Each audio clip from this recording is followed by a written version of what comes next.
Hi friends, இன்றைக்கி நம்மளுடைய தோட்டம் வீடியோவில் வெள்ளை கரிசலாங்கண்ணியை நம்ம மாடி தோட்டத்தில் எப்படி வளர்க்கலாம் அப்படிங்கிறத பற்றி தான் பார்க்க போகிறோம். வெள்ளை கரிசலாங்கண்ணி வளர்ப்பு மட்டும் கிடையாது, அதனுடைய பயன்கள் என்ன, அப்புறம் அதை எப்படியெல்லாம் நம்ம உணவில் எடுத்துக்கலாம் அப்படிங்கிறத பற்றியும் விரிவாக சொல்ல போகிறேன். ஸோ வீடியோவை ஸ்கிப் பண்ணாமல் முழுசாக பாருங்கள். பாருங்கள், நம்ம மாடி தோட்டத்திலேயே ஒரே ஒரு க்ரோ பேக்கில் இருந்து மட்டுமே கிட்டத்தட்ட 2 கட்டு அளவுக்கு நான் வெள்ளை கரிசலாங்கண்ணியை அறுவடை பண்ணியிருக்கேன். இது எதுவுமே விதை போட்டு நான் வளர்க்கவே கிடையாது. வெளியிலேருந்து நம்ம கொண்டு வர்ற மண் கலவையிலேருந்து தானாக வந்த செடிகள் தான் இது எல்லாமே. அந்த ஒரு தொட்டியில் மட்டும் கிடையாது, கிட்டத்தட்ட மாடி தோட்டத்தில் இருக்கிற எல்லா தொட்டிகள்லேயுமே இந்த வெள்ளை கரிசலாங்கண்ணி முளைச்சி வந்திருக்கு. பாருங்கள், தக்காளி, வெண்டைக்காய் அப்படின்னு எல்லா தொட்டிகள்லேயுமே இந்த வெள்ளை கரிசலாங்கண்ணி இருக்குது. இது போக இந்த மழை காலத்தில் இந்த கீழாநெல்லி, குப்பைமேனி இது எல்லாமே தானாகவே முளைச்சி வரும். இது எல்லாமே நம்ம பயன்படுத்தலாம். கரிசலாங்கண்ணிலேயே பார்த்திங்கன்னா 2 வகை இருக்குது. வெள்ளை கலரில் பூக்கள் பூக்கிறது, அதாவது இப்போ நீங்கள் பார்த்துட்ருக்கிற இந்த வெரைட்டி வந்து வெள்ளை கரிசலாங்கண்ணி. மஞ்சள் நிறத்தில் பூக்கள் இருக்கிறது மஞ்சள் கரிசலாங்கண்ணி அப்படின்னு சொல்லுவாங்க. 2துலேயுமே அவ்வளவு ஹெல்த் பெனிஃபிட்ஸ் இருக்குது. இந்த வெள்ளை கரிசலாங்கண்ணியை காயக்கல்ப மூலிகை, ஞான மூலிகை அப்படின்ட்டு வள்ளலார் சொல்கிறாரு. அவ்வளவு சிறப்பு மிக்கது இது.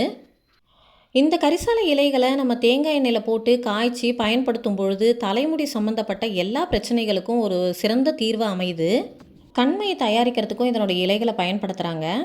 அது மட்டும் இல்லை, உடலில் ஏற்படக்கூடிய பல பிரச்சனைகளுக்கு இந்த கரிசலாங்கண்ணி கீரை ஒரு தீர்வு அமையுது. மஞ்சள் காமாலைக்கு ஒரு சிறந்த மருந்தாக இருக்கக்கூடிய இந்த இலைகள் கல்லீரலை பலப்படுத்துறது, அப்புறம் கண் எரிச்சல் இருக்குது பார்த்திங்களா, அப்புறம் கண் வறட்சி இதெல்லாம் சரி பண்ணுறது, காது வலி இதுக்கும் ஒரு நல்ல தீர்வு கொடுக்குது. இதனுடைய முதன்மை பயன்பாடு அப்படின்னு பார்த்திங்கன்னா உடலில் இருக்கக்கூடிய கழிவுகளை நீக்கிறது. இதை தான் ரொம்ப முக்கியமாக சொல்கிறாங்க.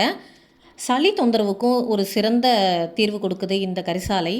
பாருங்கள், கரிசாலை, அப்புறம் மருதாணி, கருவேப்பிலை, வேப்பிலை இது எல்லாமே எண்ணெய் காய்ச்சறதுக்காக நான் எடுத்து வச்சுருக்கேன். வள்ளலார் வந்து ஒரு 5 மூலிகைகளை ரொம்ப முக்கியமாக சொல்கிறாரு அவருடைய மருத்துவ குறிப்பில். அதில் வந்து ஃபஸ்ட்டு இடம் பிடிக்கிறதே இந்த கரிசாலை அப்படின்னு சொல்லலாம். அவர் சொன்ன அந்த 5 மூலிகைகள் என்னென்ன அப்படின்னு பார்த்திங்கன்னா கரிசாலை தான் ஃபஸ்ட்டு. அதுக்கப்புறம் புளியாரை, வல்லாரை, முசுமுசுக்கை, தூதுவளை. இந்த வெள்ளை கரிசலாங்கண்ணியை நம்ம விதைகள் மூலமாகவும் வளர்க்கலாம். அதுக்கப்புறம் ஒரு சின்ன கட்டிங் எடுத்துகிட்டு வந்து நம்ம ஊனி வச்சா கூட ரொம்ப சுலபமாக வந்துடும். இந்த வெள்ளை கரிசலாங்கண்ணியும் சரி, மஞ்சள் கரிசலாங்கண்ணியும் சரி, நல்ல தண்ணி நிறைய இருக்கக்கூடிய அந்த பகுதிகளில் நல்லா வளர்ந்து வரும். அதாவது மண் பார்த்திங்கன்னா எப்பயுமே ஈரப்பதத்திலேயே இருக்கணும். ஒரு செடி வச்சா போதும், அதிலிருந்து அப்படியே நல்லா படர்ந்து ரொம்ப சூப்பராக செழுன்னு வந்துடும்.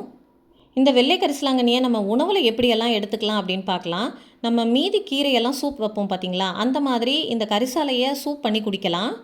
அப்புறம் வெங்காயம், தக்காளி, பருப்பு இதெல்லாம் போட்டு கூட்டு மாதிரி பண்ணலாம், பொரியல் பண்ணலாம், அதுக்கப்புறமா சட்னி கூட பண்ணலாம். ஏற்கனவே நம்ம சேனலில் கரிசலாங்கண்ணி சட்னி எப்படி பண்ணுறது அப்படின்னு நான் போஸ்ட் பண்ணியிருக்கேன். நம்ம சேனலில் போய் செக் பண்ணி பாருங்கள் தேவைப்படுறவங்க. இது வளர்க்குறதுமே ரொம்ப சுலபம். நான் ஏற்கனவே சொன்ன மாதிரி இந்த வெள்ளை கரிசலாங்கண்ணியை நம்ம விதைகள் மூலமாகவும் கட்டிங் மூலியமாகவும் வளர்க்கலாம். பாருங்கள், இந்த வெள்ளை கலர் பூக்கள் தான் பச்சை கலரில் மாறி அதுக்கப்புறம் இந்த மாதிரி கருப்பு கலரில் மாறும். இதுதான் வெள்ளை கரிசலாங்கண்ணியுடைய விதைகள். இதை நீங்கள் உதுத்து பார்த்தீங்க அப்படின்னா நம்ம ஜீரகம் இருக்குது பார்த்தீங்களா, அதுவே சின்னதாக இருந்தால் எப்படி இருக்கும் அந்த மாதிரி இருக்கும் இதனுடைய விதைகள். இப்போ இந்த விதைகளை நம்ம சேகரித்து வச்சு நமக்கு எப்போ தேவையோ அதை நம்ம க்ரோ பேக்கில் இல்லை கண்டெய்னரில் எதில் வளர்க்கணும்னு நினைக்கிறோமோ அதில் போட்டு நம்ம வளர்த்திக்கலாம்.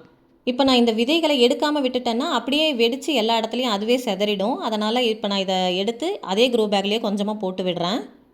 மஞ்சள் கரிசலாங்கண்ணியே நம்ம கட்டிங் மூலியமாக மட்டும்தான் வளர்க்க முடியும், அதுக்கு விதைகள் கிடையாது. இந்த மாதிரி இவ்வளோ பயன் தரக்கூடிய இந்த கரிசாலையை கண்டிப்பாக எல்லார் வீட்லேயும் வளர்த்தி பயன் பெறணும். நன்றி.